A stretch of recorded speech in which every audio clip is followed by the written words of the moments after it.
I've been waiting to connect with one of my favorite people here for a very long time, and it's Dr.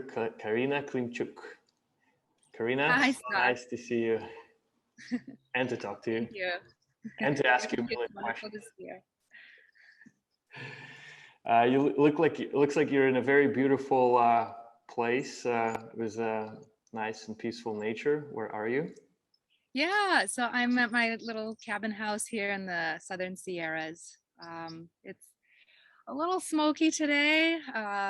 The fires have been, going and the smoke has been rolling in. But behind me are some beautiful mountains, and you can kind of see the Mm, beginning of the Sierras deep in there. But we'll that see. is amazing. Probably the best background for a podcast interview I've ever had, Oh, and it's real. that's real. It's not a Zoom background. Exactly. Well, Karina, you are the person to whom I go to whenever I have questions for mental and physical health, and because you really take a very holistic and functional approach to health. You don't see just from a very traditional side. You look at it from mind, body, and spirit, and very holistic approach. So there's tons of questions I would love to ask you today. But maybe you could also introduce yourself a little bit and tell us what is it that you do and where is your practice based?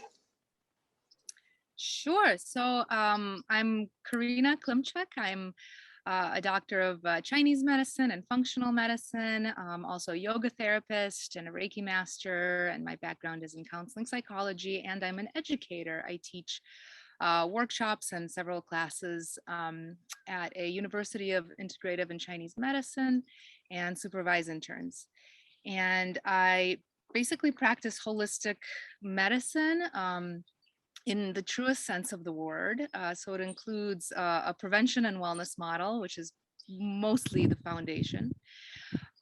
We're looking at some of the different technologies inside the human body, as well as what we have available to us outside, and harmonizing them with nature, with what the earth provides, as well as the nature of the human being, and our emotional nature, our spiritual nature, and just finding ways to move from surviving to thriving, finding ways to um, just enable people and support people in being really fully present in their lives and living a rich and fulfilling life of meaning and value and contribution that really goes well beyond just the traditional medical model of staying healthy. So this is more about wholeness. Wow, And beautiful. yeah. And my practice is currently in West LA, and I also do virtual visits. Amazing. Yeah, I guess with the current situations, it really opened up ability to connect with people virtually and from people all over the world, right? Sure. I mean, that's something I was doing before COVID, but for, for sure now it's a little bit more I would say acceptable and accepted, and people have been discovering that there is a lot that can be accomplished and a lot of connection, emotional connection, that can be experienced even through this medium. It's not Amazing. the replacement for the real thing, but it's an adjunct that supports. Amazing. I love what you said about going from the mindset of surviving to thriving. As soon as you said it, it kind of clicked at me that that's a really important mindset, right? Because a lot of people have this perception that they go to the doctor when they're in pain, where something is really wrong with the body, but like we can address it earlier on, so we can get to the stage of thriving. And even when we are in that stage, right, there's still things we can do to balance ourselves better, balance our energy and our focus or clarity, right? All of those things, they can really enhance our ability to live within the thriving stage as long as possible, right? Yes. Short answer is yes. All right, next question.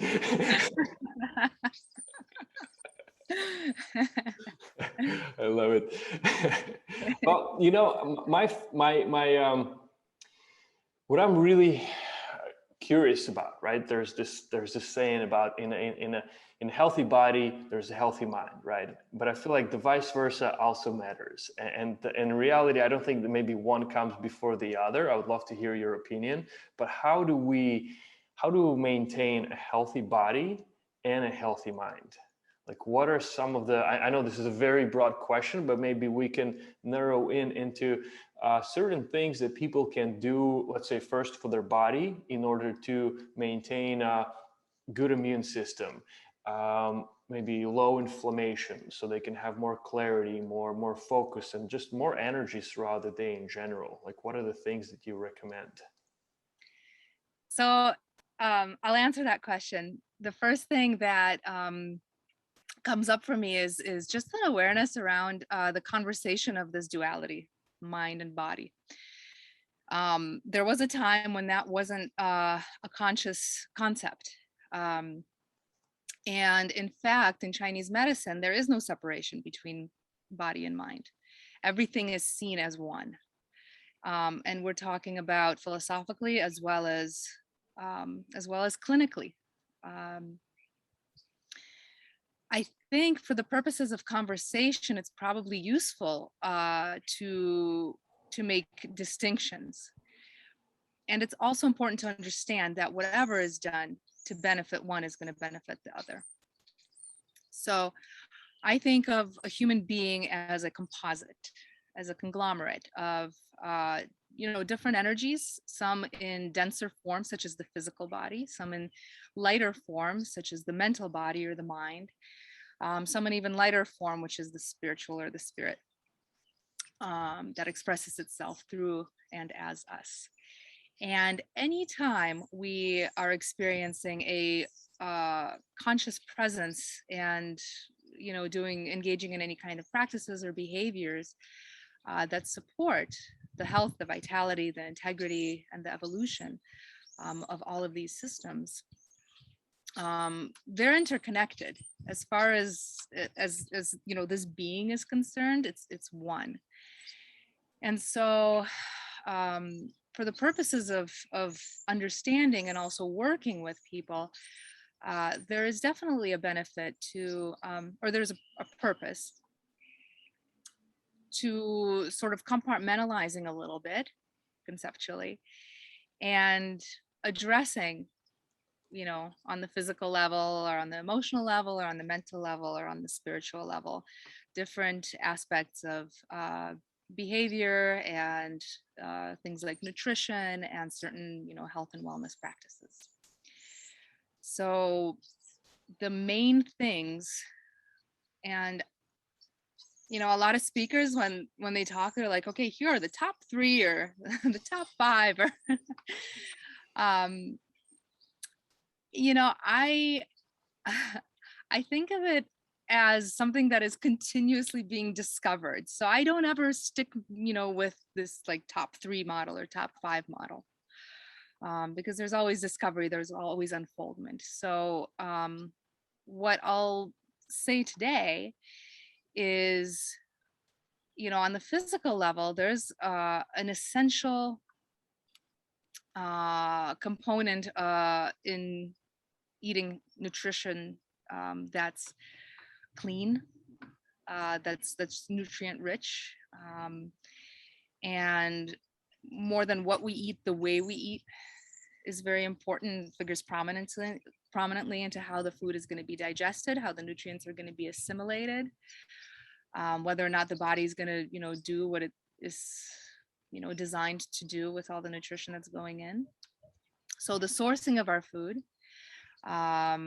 eating practices like sitting down and eating slowly and mindfully and chewing thoroughly, and having a certain regularity to meal times. And this is always going to differ for people because every single person requires something different. There's this desire perhaps in some people to identify, like, what is the holy grail? What is the one way of eating or the one nutritional prescription that's just going to work for everybody. And there is no such thing. Please discard any hopes and dreams about finding one roadmap that's going to fit every single person. And especially these days, because as we are conglomerates of all these different energetics, we're also conglomerates of different DNA lines and different bloodlines. And we have Stas here, who's Ukrainian, who lived in California for a long period of time and whose body adapted to this environment, who now lives in Portugal. And there's a whole nother set of seasons and local foods that grow there. And not to mention people's blood types and what's going on with them constitutionally.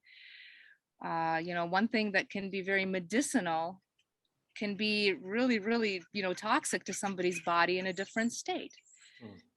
Like maybe if I'm having some digestive discomfort, I can eat just a lot of ginger. It's also very, preventative and helpful with people who are struggling with diabetes or have diabetics in their family bloodline and are trying to prevent that in themselves. They can just eat all the ginger in the world to support their bodies. Yet, if I am then, going through menopause, for example, and having hot flashes, I need to really minimize my ginger because it's going to heat up my system and contribute to the depletion of yin and the coolness that needs to be in my body to offset the heat that's happening, that's rising. So in that way, at that time, ginger may not be the best digestive aid. I will have to resort to something else that's not going to heat my body so much. And we are back to recording after certain technical difficulties with nature and bird sounds and chipmunks and all that beautiful stuff. We're back in the studio, and we were talking about physical and mental health and how interconnected they are. And the question is, if people want to improve it, right? If they want to take it to the next level, if let's say if everything is okay with physical, mental, more or less okay, right? But how can we take it to the next level? Where do we start?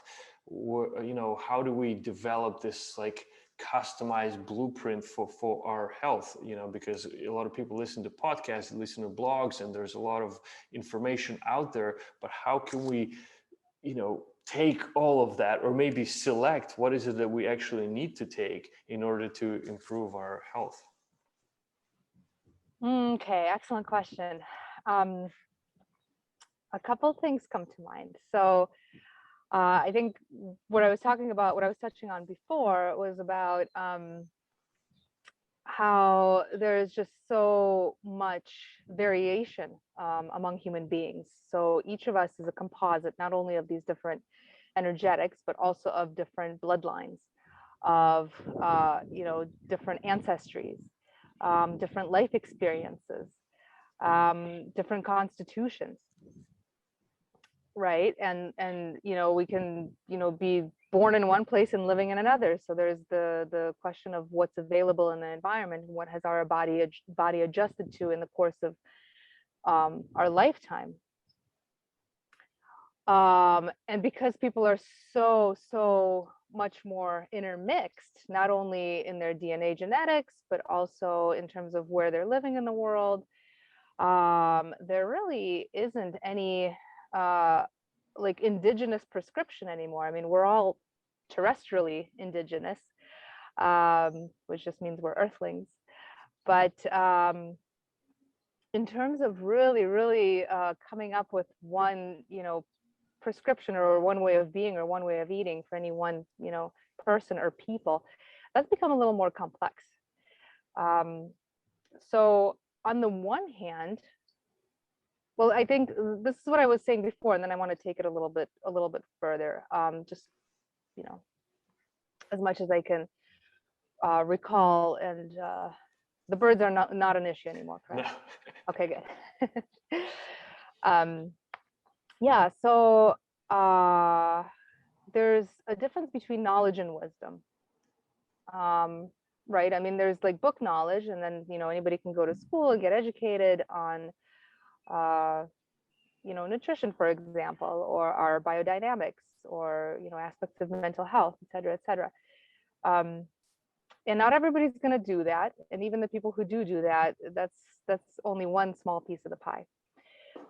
So my recommendation is always to just consider having, like a pocket wellness advisor, whether it's a naturopathic doctor, or Chinese medical doctor, or Ayurvedic doctor, or integrative medicine, provider, somebody whose kind of job and responsibility and role it is to do all that research and to really stay current, with all the different things in terms of sourcing of food and nutritional value of foods, and the ability to read someone's constitution and to diagnose them, and accurately, and to really know what they uniquely need for their wellness in each moment, because that's going to differ too, because we're organic beings that are constantly changing and evolving, constantly adapting to our environments.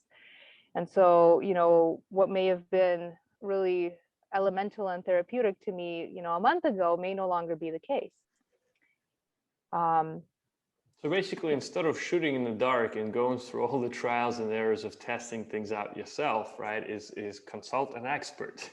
And it doesn't have to be an expert like going to the doctor, into the hospital, right? There's a lot of wellness clinics and nutrition clinics, even it doesn't have to be a clinic. It could be like an online expert, right?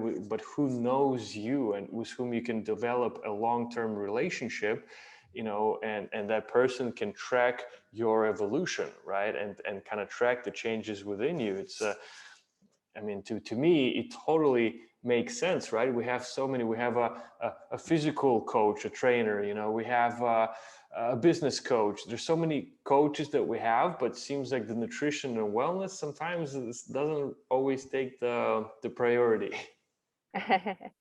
Well, hopefully it does. And also it's important to understand that that person's role is in a supportive place. They are not the authority. There is no higher authority. There is no higher authority than each individual, being to him or herself. And that's one of the things that that's one of my strong messages in my practice, is that I'm here in service to you. I'm a support. I'm a facilitator. However, you are your own physician. You are sovereign in your being, and you have the tools not only inside of your own body. Our bodies are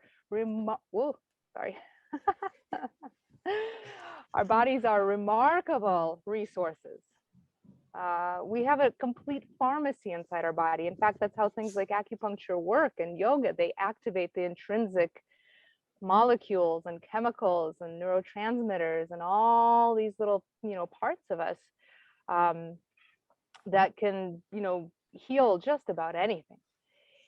So in fact, what does the work of healing? Even if it's a broken arm and you have a cast on it, guess what's healing it? Your own body, right? I like it. Everything else that comes in is a support. I can apply some manuka honey on an infection. I can take an antibiotic, but what's actually doing the healing work is my own body. Well, the case of antibiotics, they actually are coming in extrinsically and killing stuff.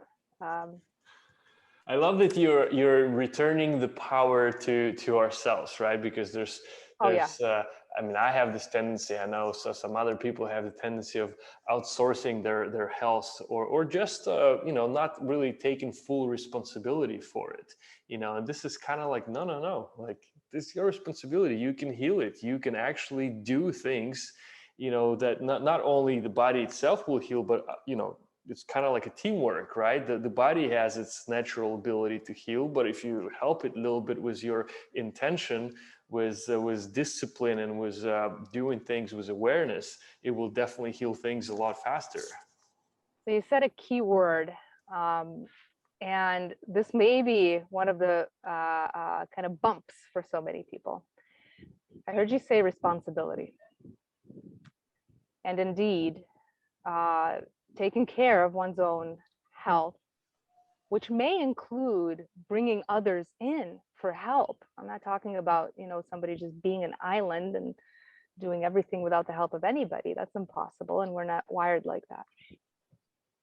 But the responsibility that someone needs to take for their life, for their health, for even sometimes their circumstances or their soul's journey. I mean, that's something that is kind of at a next level, if you will, of how to be in this world. And there is a global, I just want to touch on this and then we can get back to basics. But there is a global shift happening at this time around moving sort of out of that victim consciousness and people really reclaiming their power in various ways, really reclaiming autonomy and sovereignty. And, that's part of this whole picture around a mindset that does require taking responsibility for, how am I showing up in the world? What am I putting into my body? What are my daily practices and habits and beliefs and behaviors? How am I interacting with other people? How am I interacting with myself? Do I love myself? Do I care about myself? Do I regard myself as somebody worthy of a high level of care, a high level of health and abundance and all these other things that are important to some people, to all of us, I would argue, in one way or another. Yeah, I think we hit something extremely important about the responsibility, because it can be manifested in so many ways. Like, for example, you just said self-love, right? And that's also responsibilities. Sometimes, myself including, we outsource the love aspect to somebody else. Like, well, I'll find a person who will love me. But that will never work if we don't practice self-love. Like, if we don't love ourselves, then it's kind of difficult to accept love from others, and again, we're back to taking responsibility. I have to take responsibility for loving myself first, and whatever that entails, whether not judging myself, not criticizing myself, doing self-love practices of actually appreciating myself, and all of these things that are part of it, and they're not just automatically happening. Some people maybe are wired like this, but a lot of people are wired unfortunately, like criticizing themselves and comparing themselves to others, and always asking more and more and more, instead of stopping and appreciating our own victories, celebrating our victories, right? So that's all part of self-love, this practice that's our responsibility first, and if we do it, then it's so much easier for the other person to love us and for us to accept that love. But responsibility, taking that responsibility for loving ourselves. In that is actually a recognition that the inner critic is also part of us. The inner critic is part of every person as well. And that's not to say that there's something about the voice or the belief that is weaker for others and stronger for others around self inadequacy or insufficiency or unworthiness, any of these things that should just be kind of taken for granted. Oh, that is what it is, and this is true about me, and it's something that I can just kind of resign to, and it's also not something to eradicate altogether, because that's sort of a subtle form of aggression against the self too, isn't it? Like, I want to get rid of this part of me.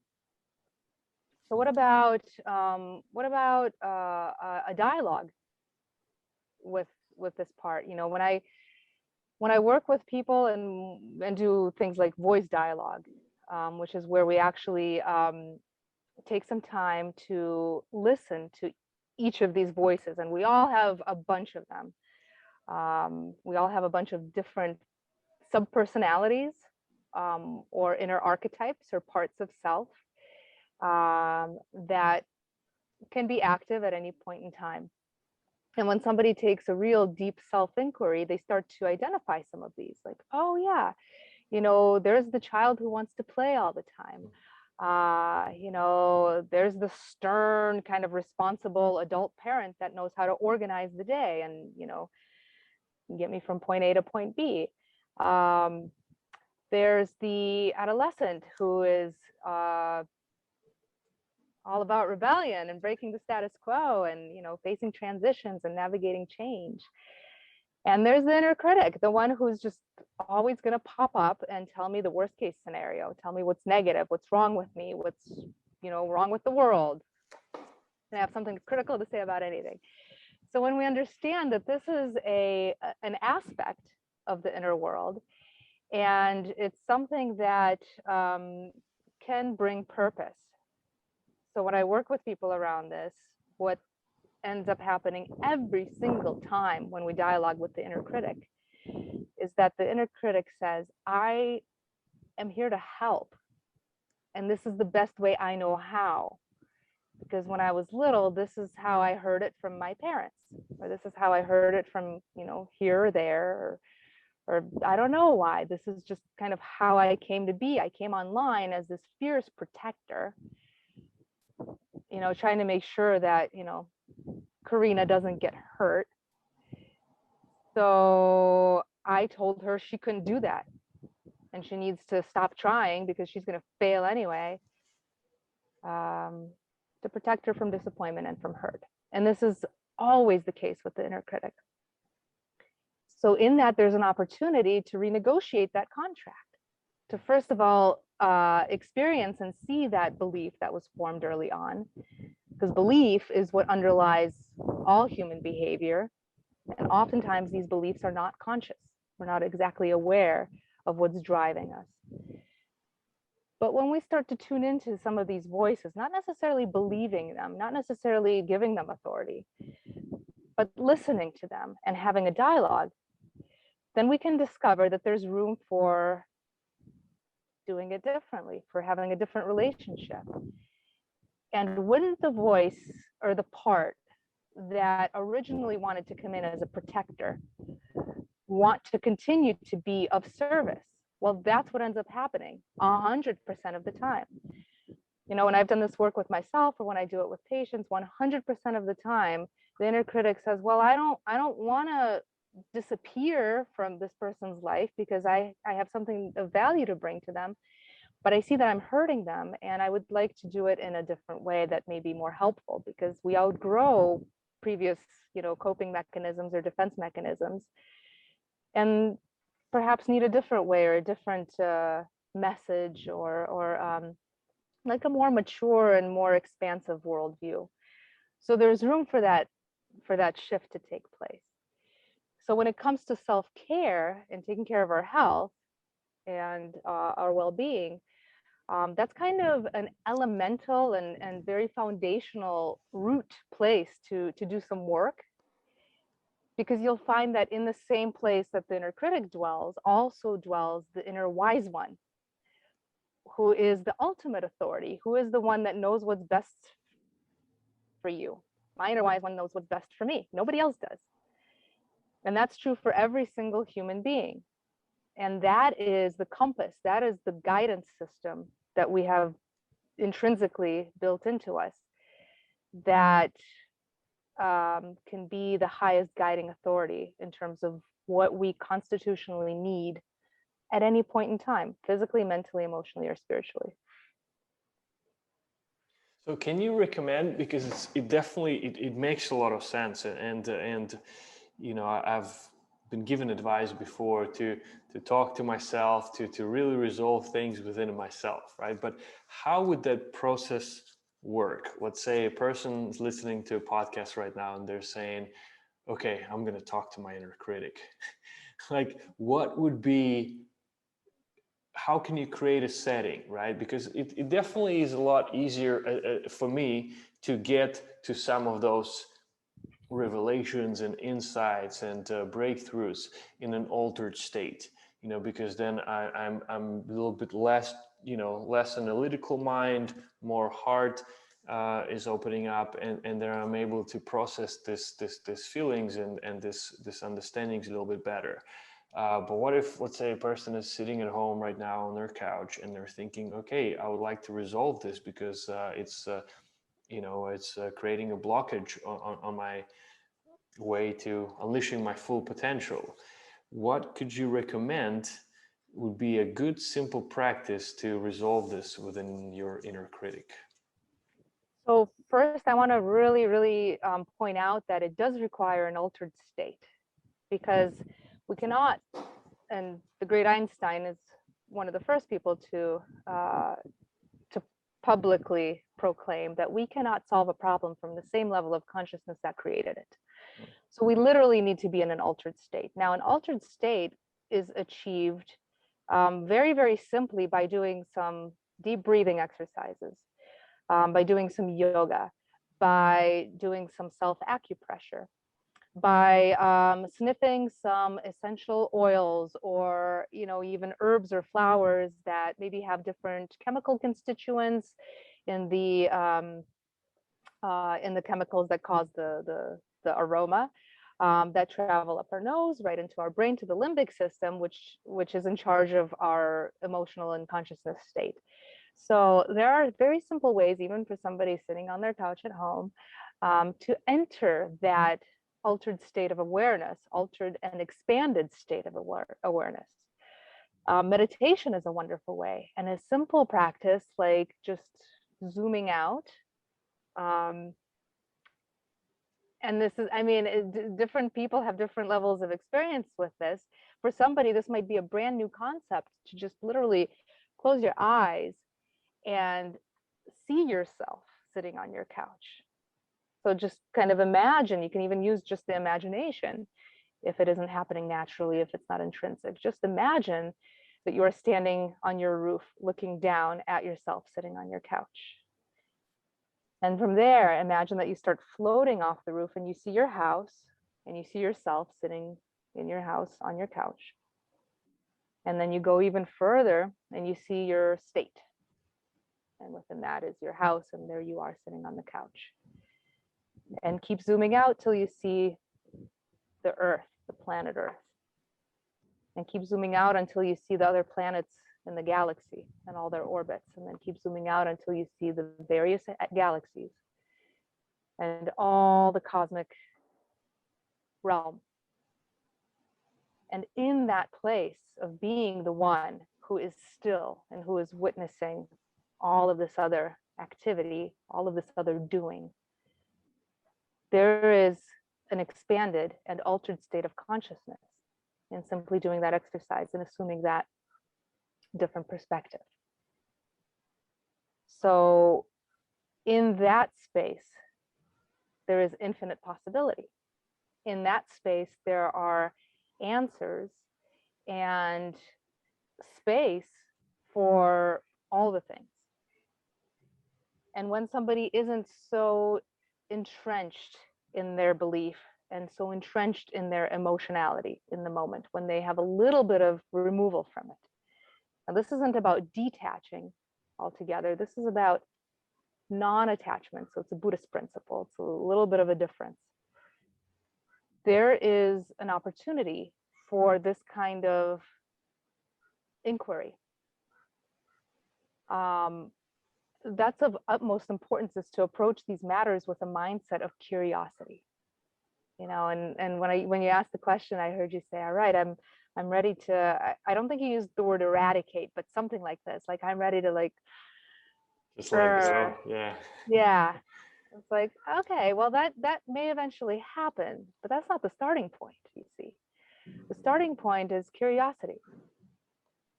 Who is this inner critic? Why are they here? Because in that answer, in that inquiry, are going to be the doorways or the road maps for shifting that relationship, shifting that alliance, so that it's more in line with what you're looking for from an ally.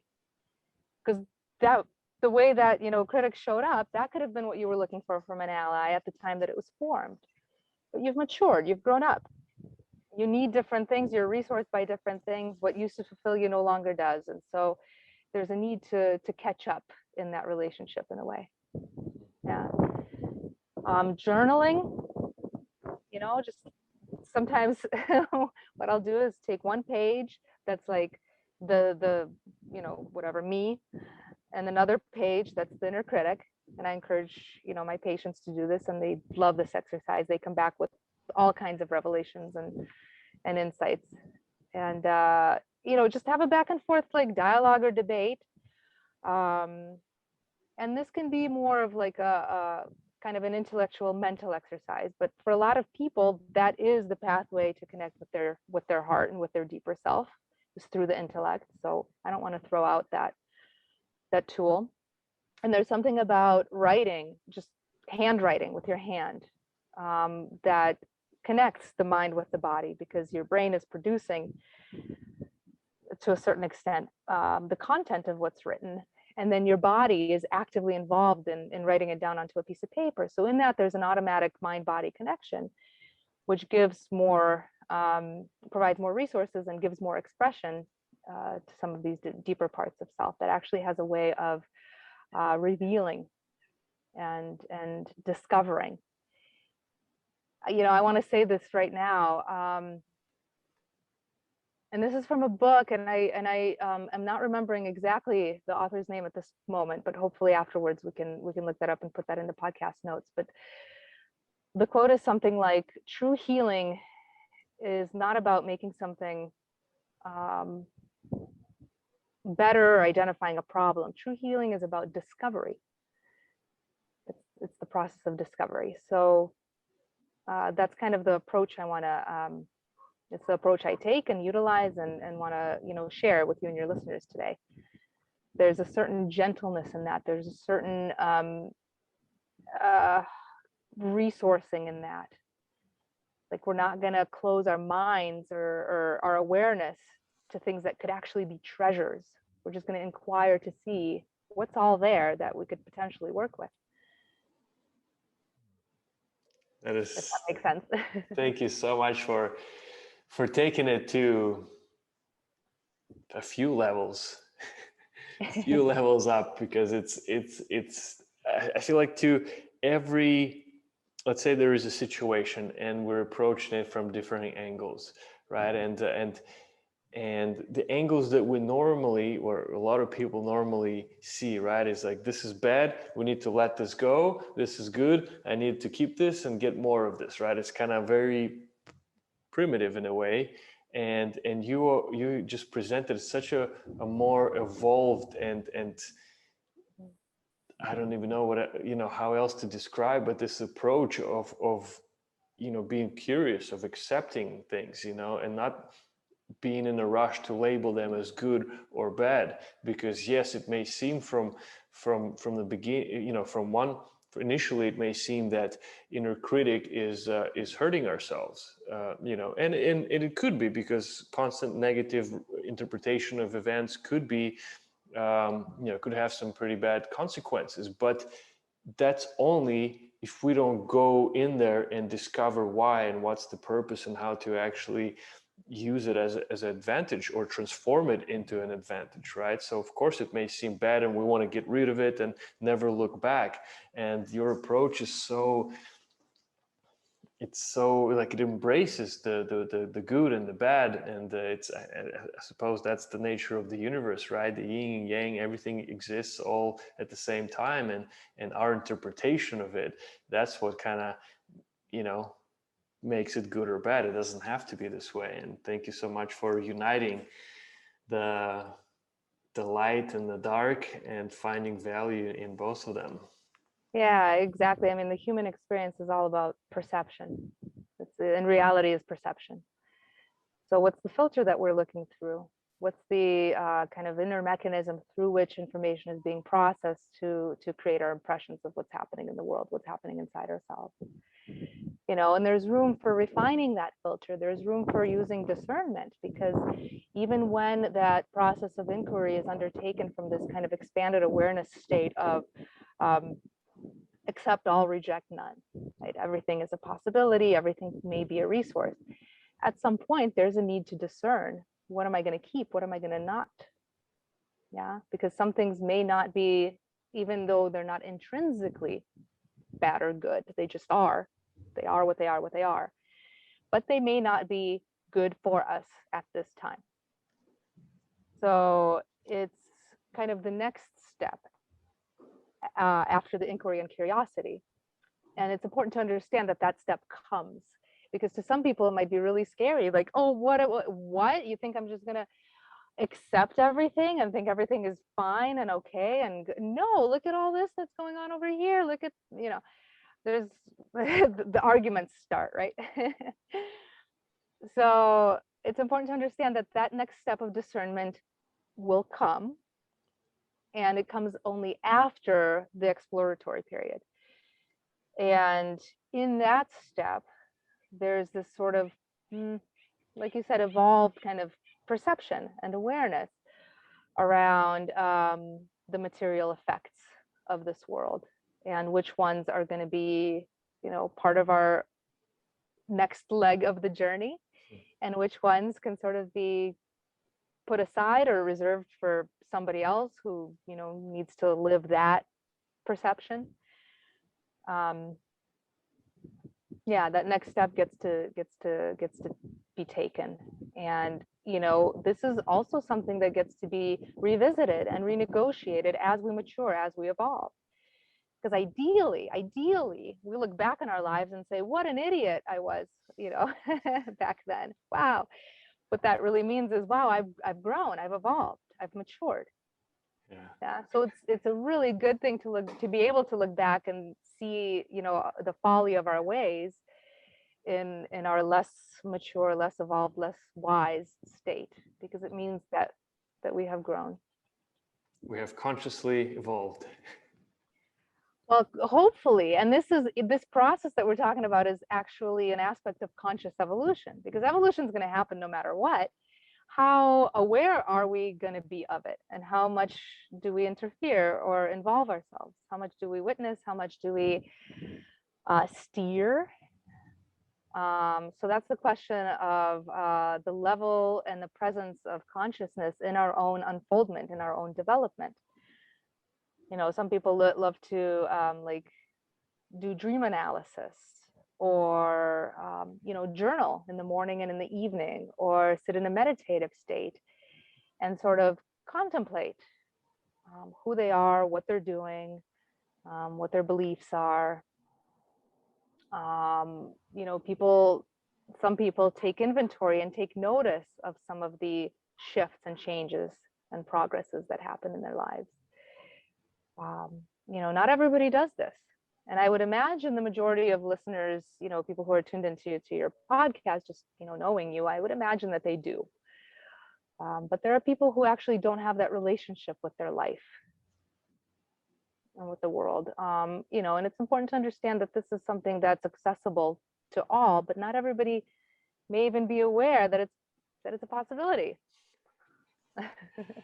Yeah, to me, you know, when I was writing my book, it was the focus was self-discovery and self-mastery, because when we embark on this path of self-discovery, we get to understand ourselves, you know, a lot more, and we find out things about ourselves that we didn't know before. You know, explanation to things, why we act a certain way, why we think a certain way.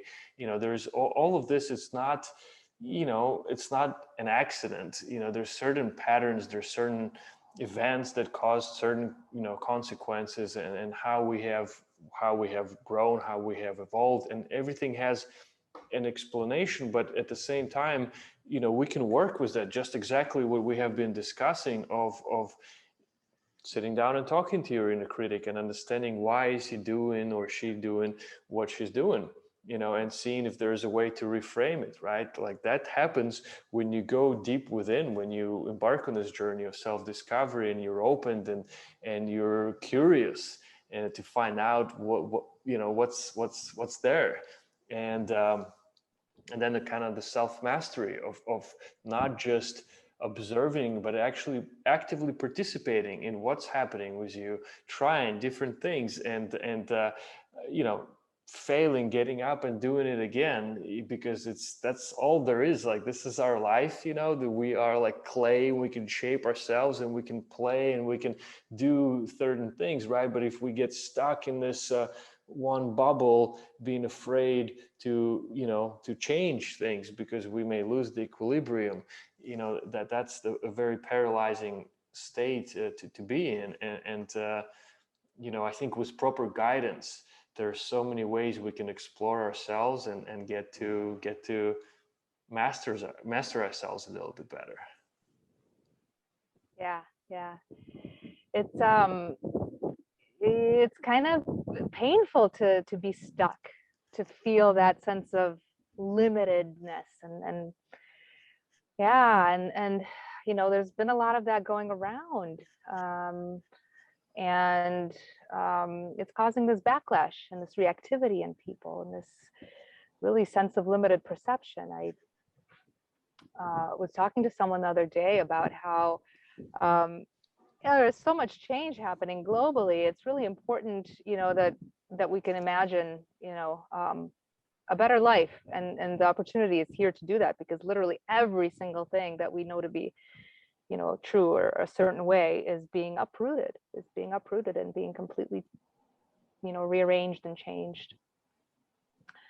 Various systems, various values that we hold, various laws and regulations and societal norms, everything is up for change. And I kind of cued in on, when this person says we need to be able to imagine a different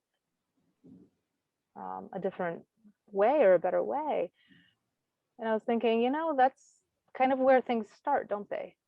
They generally start in the imaginal realm, or somewhere that's a little bit more subtle than what's concrete in front of us. So on a kind of a global humanitarian level, I definitely want to support this notion that each one of us gets to participate in the visioning of humanity's future. Not only humanity's future, but our own individual future as well. And then for those who are more personally inclined, not only our individual future, but humanity's future as well. Because we move as an organism, and this is another one of those cultural global shifts that's happening. Humanity is coming together as an organism, or at least our awareness around that is developing. That didn't used to be the case. That's not how humans thought about humans. The word humanity is not even all that old in terms of how long human beings have been around. So it's this new concept that's coming forth. And as an organism moves, like, imagine a herd of buffalo or wildebeest, enough of them start doing something, they all start doing the same thing. The 100 monkey theory.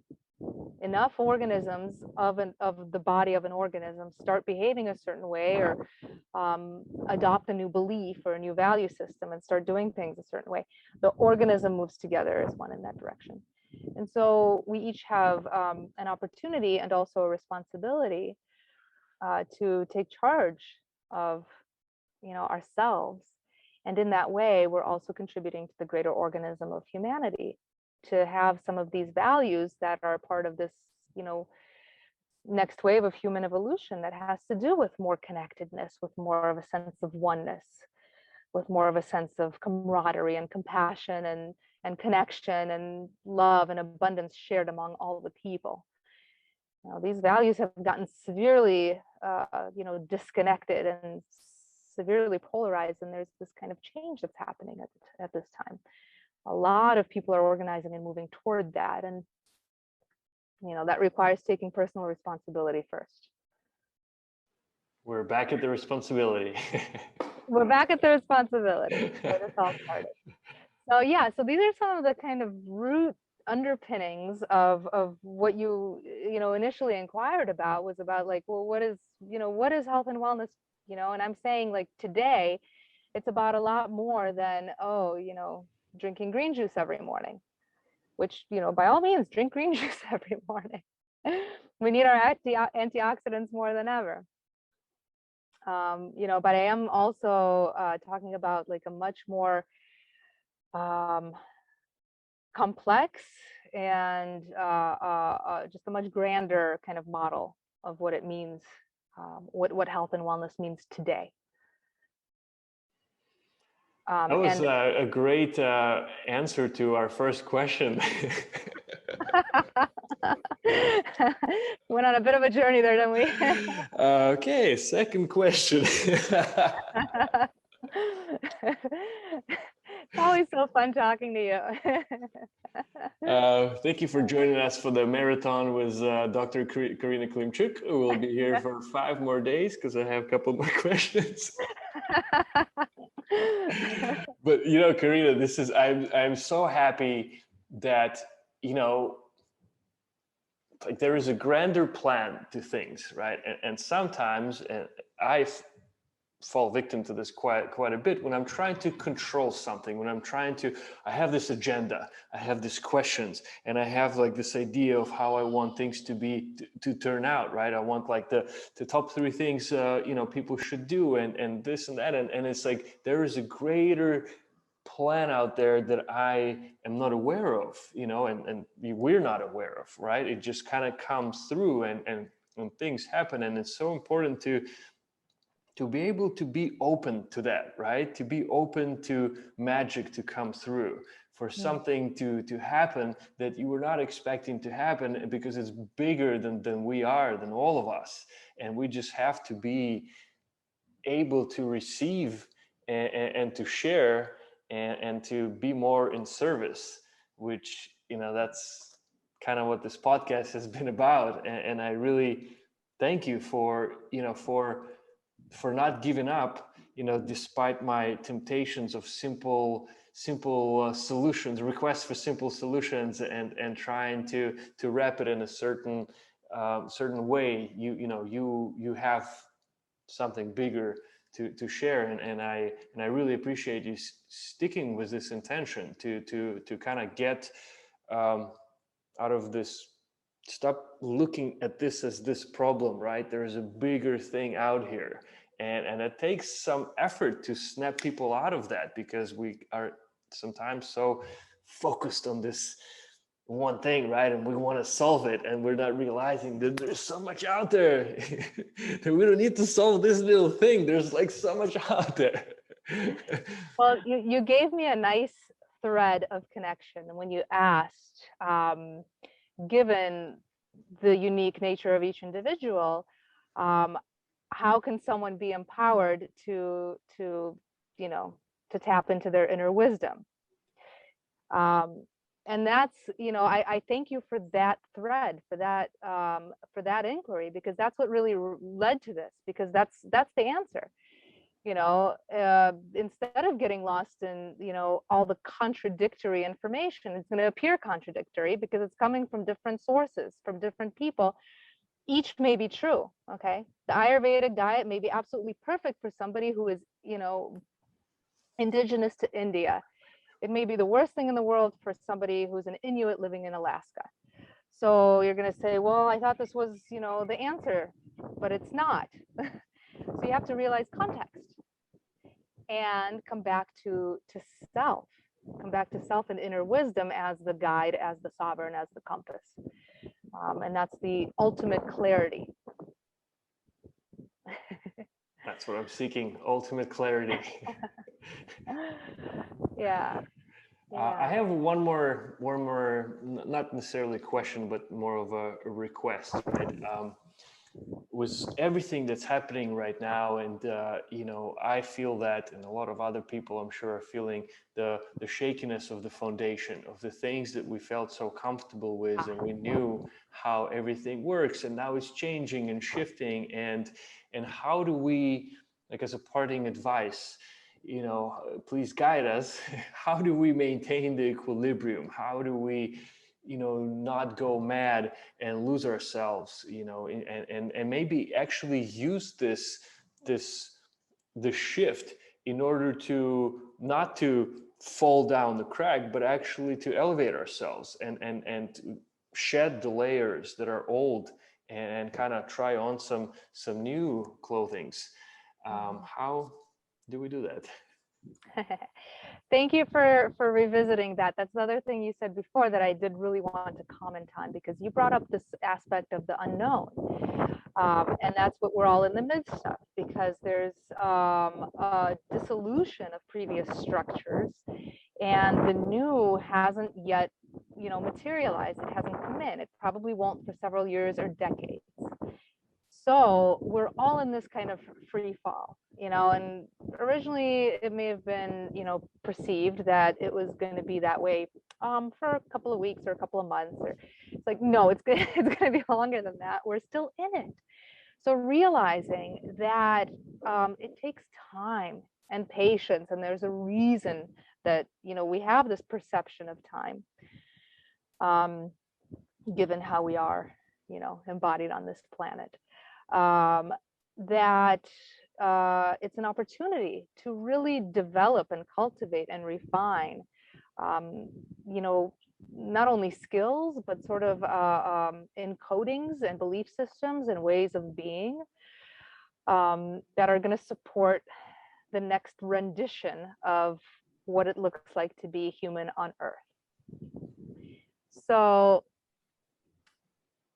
understanding that is primary. Secondary to that is anything. Well, I would say secondary would be understanding that breaking down can be part of the process, and having some compassion for yourself and for others who are breaking down. We see it all around us. People are flying off the deep end left and right, and understanding that this is one of the compulsions in a time of such challenge, such immense challenge. Not suffering. Suffering is optional, but there is a challenge that's afoot. And it helps to be playful and humorous. At least for me, I find that being playful can be a huge support. And a lot of people have resorted to comedy and to kind of making light of things, and it's beneficial. It's beneficial. And even saying something like, okay, I undertake this challenge. I challenge you to, cultivate and develop some connection to nature. Mother Earth, she's right there. Take your shoes off and commune. Just the other day I was saying thank you to this mountain because I have water in my well. It brought me to tears. For whatever reason, it just came over me. I was in the shower and I was like, this is actually such a gift here in Southern California right now. This is a gift that this mountain is producing water for me from a well. It's not connected to any river that's being drained or anything like that. It's local. It's right here. So it's immense gratitude. Tapping into the frequency of gratitude, even if it's for no reason at all. But that creates a big shift physiologically. Check out the Heart Math Institute. There's some science behind this idea that we change the wavelength variation and the frequency of our heart by feeling a sense of gratitude that has a calming effect on the mind and on the nervous system and on the body. It's anti-inflammatory as well. Connection with fellow human beings, connecting like this, talking about feelings, our shared experiences. Vulnerability is a strength. I'm sure everybody's heard that message since Brene Brown has been read by so many. And just really, really, really, really connecting to heart. And one of the easy ways to do that, and this is probably new to a lot of people and it feels awkward for some, but something as simple as a self hug And what I like to do is to like take my right hand and circle it around and place it on the outside of my rib cage. Do this and see what you feel. Yeah. So the right hand is like on the side of the rib cage where my heart is, and the left arm is just wrapped around. And what I notice in my body when I do this is my shoulders lower. I immediately take a deep breath. And what I notice is I feel the beating of my heart, and that helps me feel connected to myself. And what I start to notice is that this is a container that I have, this body. So just feel that. Your body is a container. It's something that can hold the emotion. And from here, notice the seat underneath you and the ground underneath your feet. And just notice the four walls and the ceiling and the floor in the room. And notice that that's another container. And notice the building that the room is in. That's another container. And you can take this as far as you want to go. You can notice the neighborhood and the city and the county and the state and the country and the continent and the planet and the solar system. These are all containers. So there's a lot to hold us. There's a lot to hold our immense emotion. And just remembering that and having this physical experience of that.